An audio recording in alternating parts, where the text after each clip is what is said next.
just like another in those days, around the sea-town corner now. And out of all sound, except the distant speaking of the voices, I sometimes hear a moment before sleep that I can never remember whether it snowed for 6 days and 6 nights when I was 12, or whether it snowed for 12 days and 12 nights when I was 6.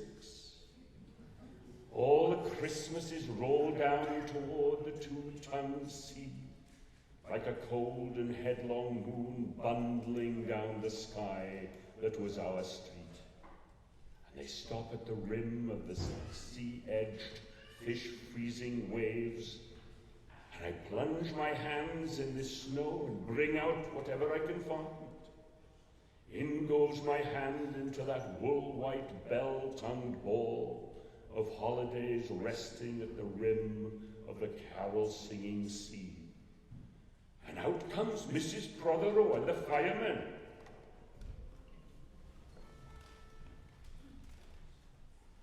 On December, on December, on December 5 and 24. On December 5 and 24. 'Twas born upon this night the Son of God, the Son of Light. 'Twas born of Virgin Mary in a stable, dark and dreary. On December 5 and 24. On December 5 and 24. 'Twas born upon this night the Son of God, the Son of Light. 'Twas born of Virgin Mary in a stable, dark and dreary. On December 5 and 24. On December 5 and 24. Of God's love is born this night the Son of God, the Son of Light. 'Twas born of Virgin Mary in a stable, dark and dreary.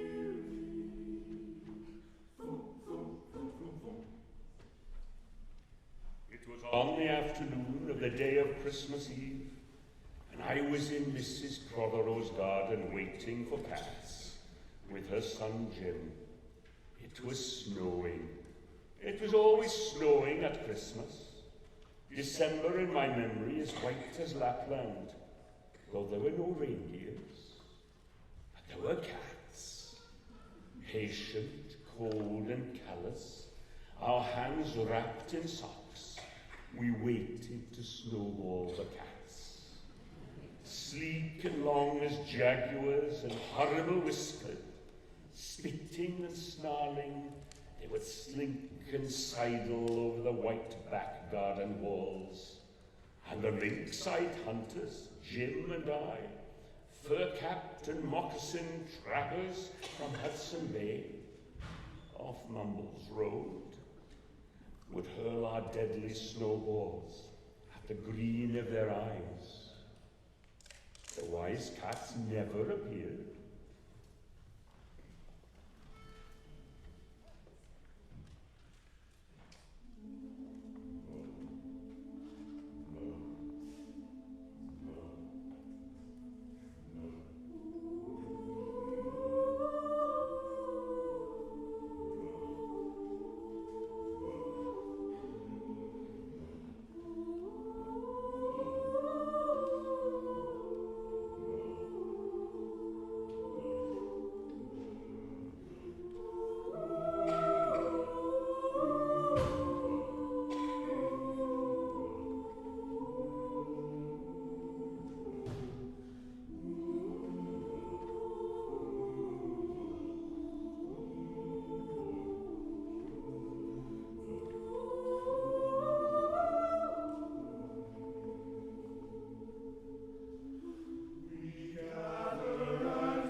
was so still, Inuit-footed Arctic marksmen in the muffling silence of the eternal snows. Eternal ever since Wednesday, that we never heard Mrs. Prothero's first cry from her igloo at the bottom of the garden. Or if we heard it at all, it was to us like the far-off challenge of our enemy and prey, the neighbour's polar cat. But soon the voice grew louder. "Fire!" cried Mrs. Prothero, and she beat the dinner gong. And we ran down the garden with the snowballs in our arms towards the house. And smoke indeed was pouring out of the dining room, and the gong was bombulating, and Mrs. Prothero was announcing ruin like a town crier in Pompeii. This was better than all the cats in Wales, standing on the wall in a row. We bounded into the house, laden with snowballs, and stopped at the open door of the smoke-filled room. Something was burning all right. Perhaps it was Mr. Prothero, who always slept there after midday dinner with a newspaper over his face. But he was standing in the middle of the room saying, "A fine Christmas," and smacking at the smoke with a slipper. "Call the fire brigade," cried Mrs. Prothero as she beat the gong. "They won't be there," said Mr. Prothero. "It's Christmas." There was no fire to be seen, only clouds of smoke, and Mr. Prothero standing in the middle of them, waving his slipper, as though he were conducting. "Do something," he said, and we threw all our snowballs into the smoke. I think we missed Mr. Prothero, and ran out of the house to the telephone box. "Let's call the police as well. And the ambulance. And Ernie Jenkins, he likes fires." But we only called the fire engine, and soon it came, and 3 tall men in helmets brought a hose into the house.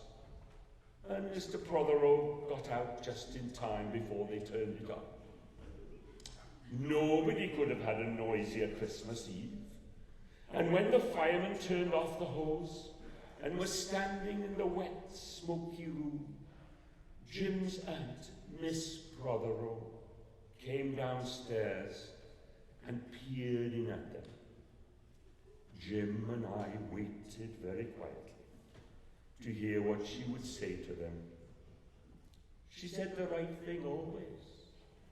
She looked at the 3 tall firemen in their shining helmets, standing among the smoke and cinders and dissolving snowballs. And she said, "Would you like anything to read?"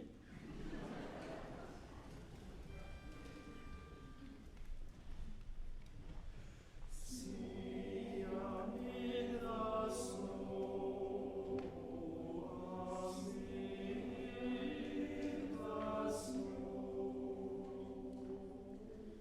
See amid the winter snow, mourn for us a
was a boy, when there were wolves in Wales, and birds the colour of red flannel petticoats whisked past the harp-shaped hills, when we sat, sang, and swallowed all night and day in caves that smelt like Sunday afternoons in damp front farmhouse parlours, and we chased with the jawbones of deacons the English and the bears, before the motor car, before the wheel, before the Duchess-faced horse, when we rode the daft and happy hills bareback.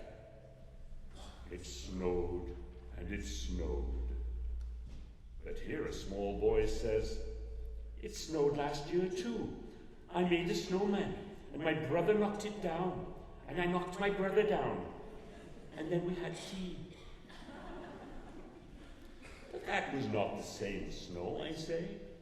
Our snow was not only shaken from whitewash buckets down the sky.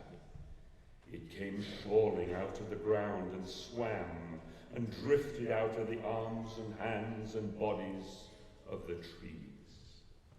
Snow grew overnight on the roofs of the houses like a pure and grandfather moss, minutely white-ivied the walls, and settled on the postman, opening the gate like a dumb, numb thunderstorm of white, torn Christmas cards.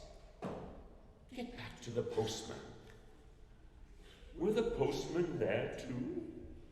With sprinkling eyes and wind-cherried noses, on spread, frozen feet, they crunched up to the doors and mittened on them manfully.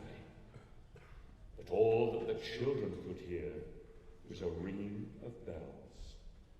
You mean the postman went rat-a-tat-tat and the doors rang? I mean that the bells that the children could hear were inside them. I only hear thunder sometimes, never bells. There were church bells there too.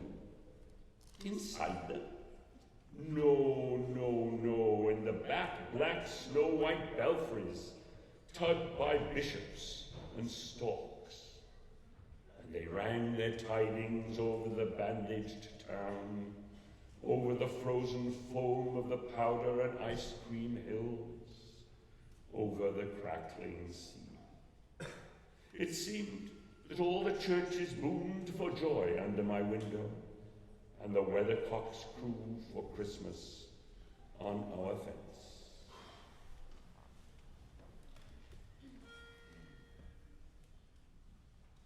Ding dong merrily on high, ding dong church ringing, ding dong merrily the sky is filled with joyful singing. Ding dong, ding dong, ding dong, ding dong, ding dong, Hosanna in excelsis. Ding dong, ding dong, ding dong, ding dong, Hosanna in excelsis. Even here on and below, the steeple bells are swinging, and the yo-yo-yo from choir and people sing. Ding dong, ding dong, ding dong, ding dong, ding dong, ding dong, Hosanna in excelsis. Ding dong, ding dong, ding dong, ding dong, Hosanna in excelsis. May you dutifully ring your morning bell, ye ringers. May you dutifully sing your evening song, ye singers. Ding dong, ding dong, ding dong, ding dong, ding dong, ding dong, Hosanna in excelsis. Ding dong, ding dong, ding dong, ding dong, ding dong, Hosanna in excelsis. Get back to the postmen.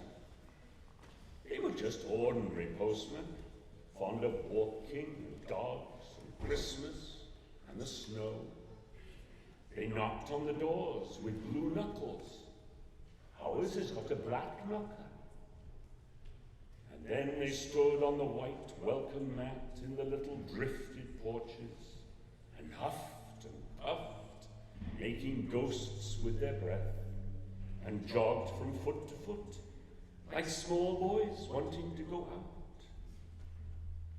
And then the presents, and then the presents, after the Christmas box, and the cold postman with the rose on his button nose tingled down the tea tray slithered run of the chilly, glinting hill.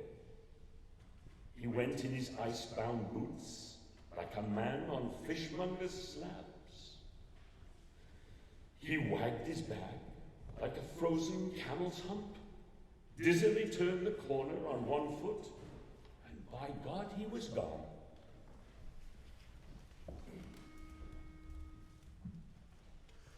Oh, Christmas tree, oh, Christmas tree, oh, leaves of green unchanging. Oh, Christmas tree, oh, Christmas tree, oh, leaves of green unchanging. So fresh and fair in summertime, still green in snowy wintertime. Oh, Christmas tree, oh, Christmas tree, oh, leaves of green unchanging. Oh, Christmas tree, oh, Christmas tree, oh, fill my heart with singing. Oh, Christmas tree, oh, Christmas tree, oh, fill my heart with singing. Your candles shine so bright and clear to show that Christmas night is here. Oh, Christmas tree, oh, Christmas tree, oh, fill my heart with singing. Oh, Christmas tree, oh, Christmas tree, oh, message everlasting. Oh, Christmas tree, oh, Christmas tree, oh, message everlasting. The light of love, the Saviour's birth, the song of love and peace on earth. Oh, Christmas tree, oh, Christmas tree, oh, leaves of green unchanging.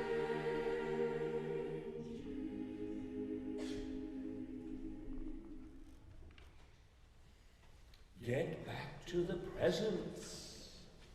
There were the useful presents, engulfing mufflers of the old coach days, and mittens made for giant sloths, zebra scarfs of a substance like silky gum that could be tug-of-warred down to the galoshes, blinding tam-o'-shanters like patchwork tea cozies, and bunny-suited busbies, and balaclavas for victims of head-shrinking tribes. From aunts who always wore wool next to the skin, there were mustached and rasping vests that made you wonder why the ants had any skin left at all. And once I had a little crocheted nosebag from an aunt now, no longer, alas, whinnying with us. And pictureless books in which small boys, though warned with quotations not to, would skate on Farmer Giles' pond, and did, and drowned. And books told me everything about the wasp, except why. Go on to the useless presents. Bags of moist and many-colored jelly babies, and a folded flag, and a false nose, and a tram conductor's cap, and a machine that punched tickets and rang a bell. Never a catapult. Once, by mistake, that no one could explain, a little hatchet. And a celluloid duck that made, when you pressed it, a most unduck-like sound.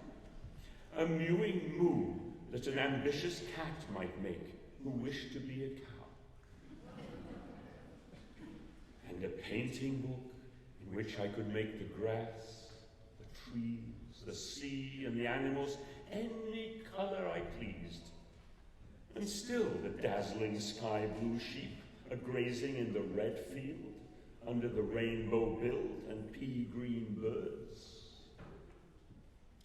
Hard-boileds, toffee, fudge, and all sorts, crunches, cracknels, humbugs, glaciers, marzipan, and butterwelsh for the Welsh, and troops of bright tin soldiers who, if they could not fight, could always run, and snakes and families, and happy ladders, and easy hobby games for little engineers, complete with instructions. Oh, easy for Leonardo. And a whistle to make the dogs bark, to wake up the old man next door, to make him beat on the wall with a stick, to shake our picture off the wall. And a packet of cigarettes. You put one in your mouth, and you stood at the corner of the street, and you waited for hours, in vain, for an old lady to scold you for smoking a cigarette. And then with a smirk, you ate it. And then it was breakfast under the balloons.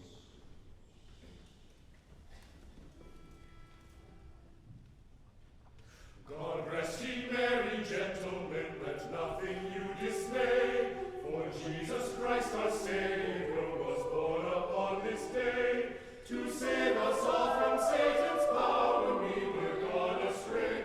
Oh, tidings of comfort and joy, comfort and joy, oh, tidings of comfort and joy. From God our heavenly Father, a blessed angel came, and unto certain shepherds brought tidings of the same, how that in Bethlehem was born the Son of God by name. Oh, tidings of comfort and joy, comfort and joy, oh, tidings of comfort and joy.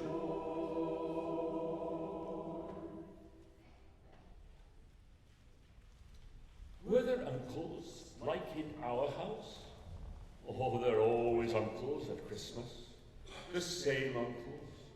And on Christmas mornings, with dog-disturbing whistle and sugar fags, I would scour the swatched town for the news of the little world, and find always a dead bird by the white post office, or by the deserted swings. Perhaps a robin, all but one of his fires out. Men and women wading or scooping back from chapel, with taproom noses and wind-bust cheeks, all albinos, huddled their stiff black jarring feathers against the irreligious snow.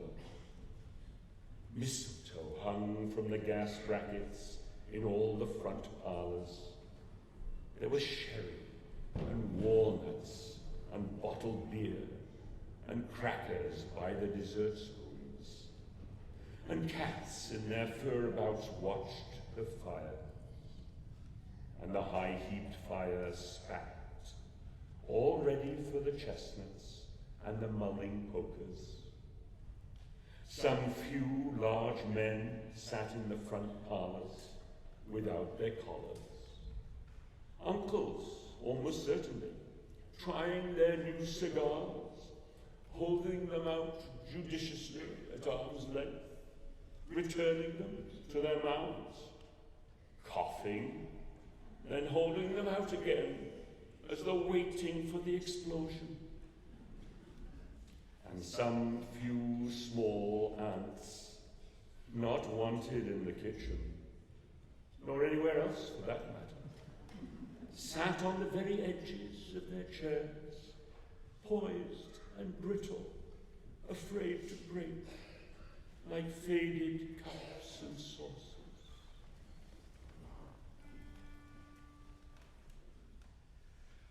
little town of Bethlehem, how still we see thee lie.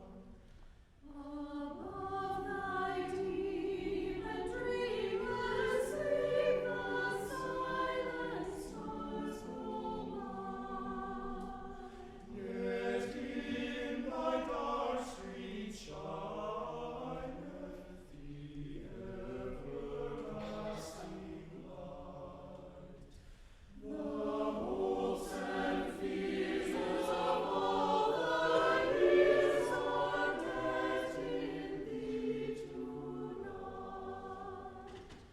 O holy child of Bethlehem, descend to us, we pray.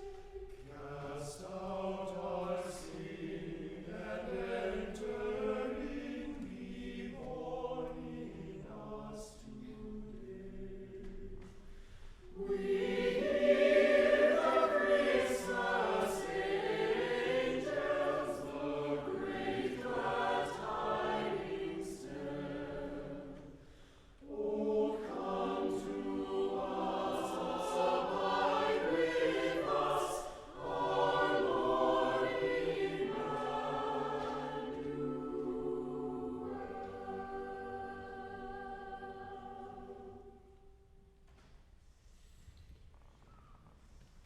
Not many those mornings trod the piling streets.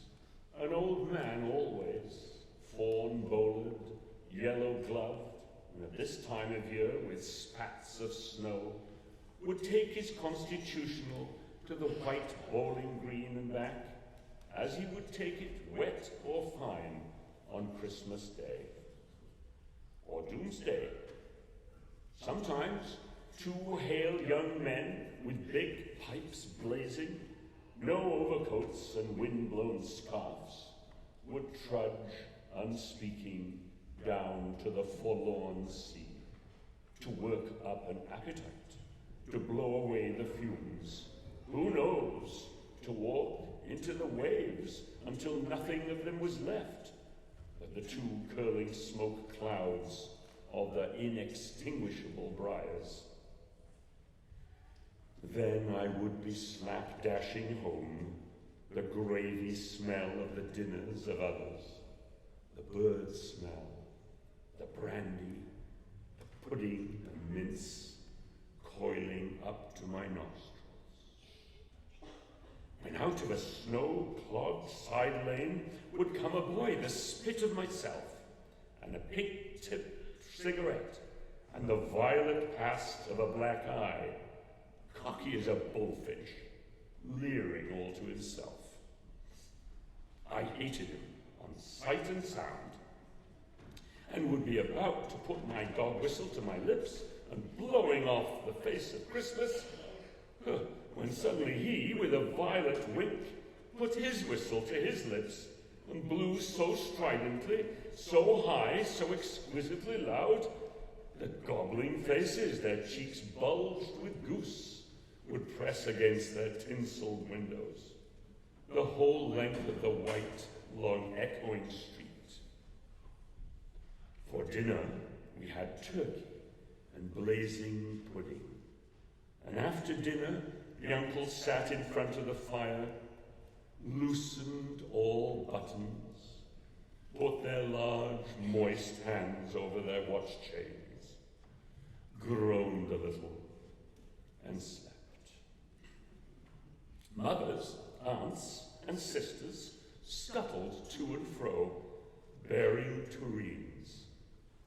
Auntie Bessie, who had already been frightened twice by a clockwork mouse, whimpered at the sideboard and had some elderberry wine. The dog was sick. Auntie Dosey had to have 3 aspirins, but Auntie Hannah, who liked port, stood in the middle of the snow-bound backyard, singing like a big-bosomed thrush. I would blow up balloons to see how big they would blow up to. when they burst, which they all did, the uncles jumped and rumbled. In the rich and heavy afternoon, the uncles breathing like dolphins, and the snow descending, I would sit among festoons and Chinese lanterns and nibble dates, and try to make a model man o' war, following the instructions for little engineers, and produce what might be mistaken for a sea-going tram car. Or I would go out, my bright new boots squeaking, into the white world, onto the seaward hill, to call on Jim and Dan and Jack, and to pad through the still streets, leaving huge footprints on the hidden pavements. I bet people will think there's been hippos. What would you do if you saw a hippo coming down our street? I'd go like this. I'd throw him over the railings and roll him down the hill, and then I'd tickle him under the ear, and he'd wag his tail. What would you do if you saw two hippos? Iron-flanked and bellowing he-hippos clanked and battered through the scudding snow towards us as we passed Mr. Daniel's house. Let's post Mr. Daniel a snowball through his letterbox. Let's write things in the snow. Let's write, Mr. Daniel looks like a spaniel all over his lawn. Or we walked on the white shore. Can the fishes see it's snowing? The silent one-clouded heavens drifted on to the sea. Now we were snow-blind travelers lost on the North Hills, and vast dew-lapped dogs with flasks round their necks ambled and shambled up to us, saying, Excelsior. We returned home through the poor streets, where only a few children fumbled with bare red fingers in the wheat-retted snow, and cat-called after us, their voices fading away as we trudged uphill, into the cries of the dock-birds and the hooting of ships out in the whirling bay. And then, at tea, the recovered uncles would be jolly, and the ice cake loomed in the center of the table like a marble grave.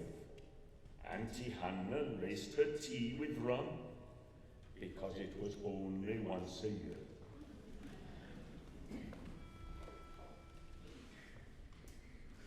Here we come a-caroling among the leaves so green. Here we come a-wandering so fair to we see. Love and joy come to you, and to you your wassail too. And God bless you and send you a happy new year. And God send you a happy new year.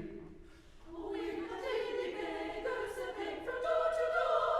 We are neighbors' children whom you have seen before. Love and joy come to you, and to you your wassail too.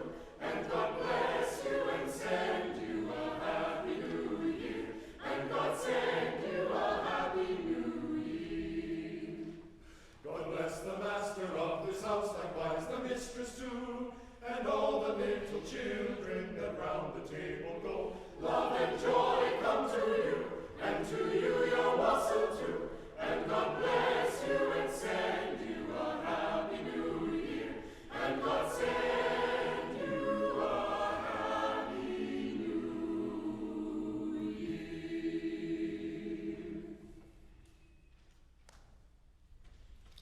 Bring out the tall tales now that we told by the fire, as the gaslight bubbled like a diver. Ghosts wooed like owls in the long nights when I dared not look over my shoulder. Animals lurked in the cubbyhole under the stairs, and the gas meter ticked. And I remember that we went carol singing once, when there wasn't the shaving of a moon to light the flying streets. At the end of a long road was a drive that led to a large house.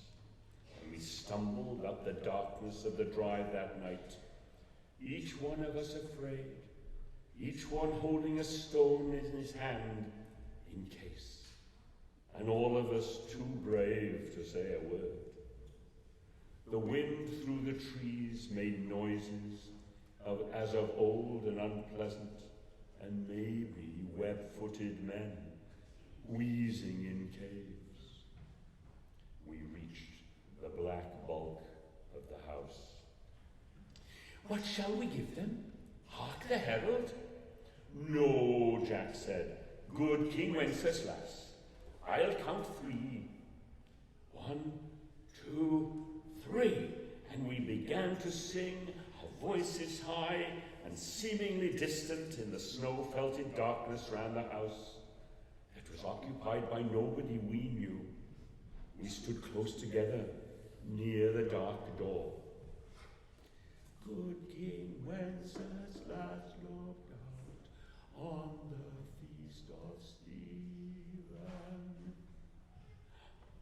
And then a small, dry voice, like the voice of someone who has not spoken for a long time, joined our singing. A small, dry, eggshell voice from the other side of the door. A small, dry voice through the keyhole. And when we stopped running, we were outside our house. The front room was lovely. Balloons floated under the hot water bottle, gulping gas. Everything was good again and shone over the town. "Perhaps it was a ghost," Jim said. "Perhaps it was trolls," Dan said, who was always reading. "Let's go in and see if there's any jelly left," Jack said. And we did that.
Always on Christmas night, there was music.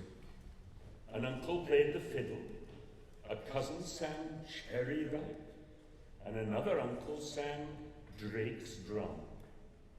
It was very warm in the little house. Auntie Hannah, who had got onto the parsnip wine, sang a song about bleeding hearts and death. Another, then another, in which she said a heart was like a bird's nest. And then everybody laughed again. And then I went to bed. Looking through my bedroom window out into the moonlight and the unending smoke-colored snow, I could see the lights in the windows of all the other houses on our hill. and hear the music rising from them up the long, steadily falling night. I turned the gas down. I got into bed. I said some words to the close